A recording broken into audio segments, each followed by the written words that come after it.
역사 탐방 네 번째 코스 5.18 민주화운동 기록관입니다. 80년 5월 당시 가톨릭 센터였던 5.18 민주화운동 기록관은 5.18 민중항쟁이 끝난 이후 5.18의 참상을 가장 먼저 알렸던 곳이기도 합니다. 항쟁, 기록, 유산, 진실의 눈, 총 4개의 전시실로 나누어져 있고 자료실, 보존소고, 다목적 강당, 세미나실 등이 있습니다. 1 전시실은 5.18 민중항쟁 당시의 상황과 현장 등 역사적 사실을 전달하는 데 중점을 두고 있습니다. 기관총 자국이 남겨진 광주은행 유리창, 5월 21일 집단 발포 후 남겨진 신발들, 속옷만 입혀진 채 구타당하는 시민들 등 항쟁 당시 광주의 모습을 사진과 영상을 통해 보여주고 있습니다.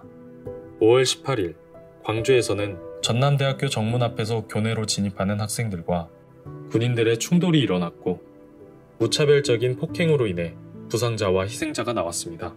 당시 언론에서는 광주의 상황을 제대로 보도하지 않았기에 들풀야학이라는 야학에서 투사회보라는 소식지를 제작하게 되었습니다.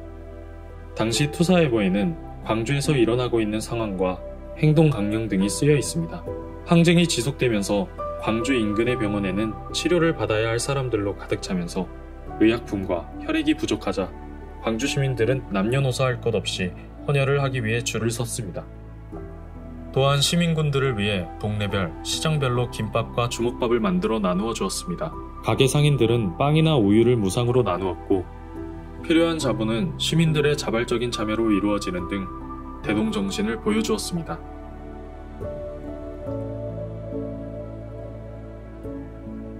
(5.18) 민중항쟁 당시 생산된 각종 공공문서와 시민, 학생, 항쟁 지도부의 호소문, 성명서 등을 전시하고 있는 이 전시실은 각종 정보와 문서를 손쉽게 확인할 수 있도록 다양한 형태의 쇼케이스와 정보 검색 시스템이 설치되어 있습니다.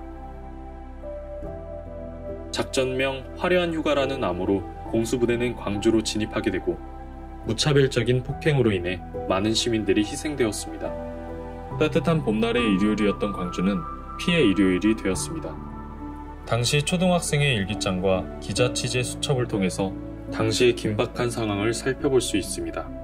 21일 오후 1시 옛 전라남도청 건물 옥상에서 애국가가 울려 퍼지는 순간 시민들을 향한 무차별 발포가 시작되었고 많은 시민들이 희생되었습니다.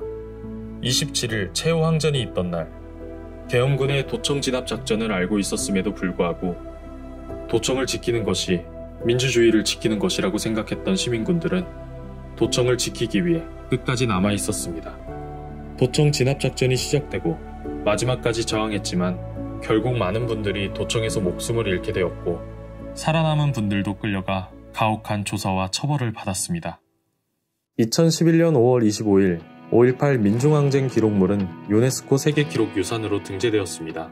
세계기록유산 등재를 기념하는 3 전시실은 세계 각국의 유네스코 세계인권기록유산의 가치와 의미를 전달하고 있으며 5.18 민중항쟁의 다양한 기록물을 어떻게 역사적 자산과 교훈으로 삼을 것인지 생각해볼 수 있는 공간입니다. 3 전시실에는 기록물 보존소고 모형과 방문 후기, 소감을 남길 수 있는 시민 참여 공간도 마련되어 있습니다. 5.18 민주화운동 기록관이 들어서기 이전 가톨릭 센터였던 시절의 모습을 담고 있는 4 전시실은 윤공이 대주교의 집무실로 당시의 책상과 집기류뿐만 아니라 1980년 5.18 민중항쟁 당시 금남로 거리를 내려다보았던 창문을 원형 그대로 유지하고 있습니다. 윤공이 대주교를 비롯한 성직자들은 신군부의 야만적인 진압과 학살을 목격한 이곳에서 5.18 민중항쟁 진상규명과 대통령 직선제를 요구하며 단식투쟁을 전개하였습니다. 유네스코 세계기록유산으로 등재된 5.18 민중항쟁 기록물은 5월 항쟁의 살아있는 진실이자 증거로 기억해야 할 소중한 자산입니다. 우리는 5.18 민중항쟁을 통해 인권과 민주주의의 가치를 배우고 지켜나가야 합니다.